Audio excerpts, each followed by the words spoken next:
So if you guys are doing an awful lot of shot blasting indoors like we do, you'll know that like leaning over the machine like this, trying to find the angles, where you're gonna go with it, making sure it's dead straight, it's a real pain in the ass, quite honestly. So one of the things we find that is super useful is to use a laser guided system. All we do, the laser guide mounts to the bottom of our shot blaster just down here, goes onto a bracket. All we do, we've got a battery pack up here, we flick it on like this, and then when we're doing our shot blasting, we just carry it out as normal, but we're gonna be following the laser along.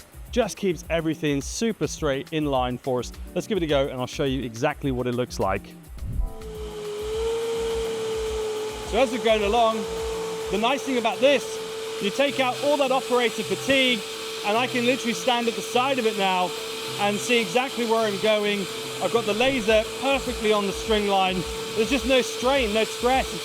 It's easy to do now, which is one of the great things I find using a laser guide like this. So look, if you guys are interested in getting hold of one of the laser guides, you can go to roadlines.co.uk. You can order them on there and they're shipped out roughly within 2 weeks.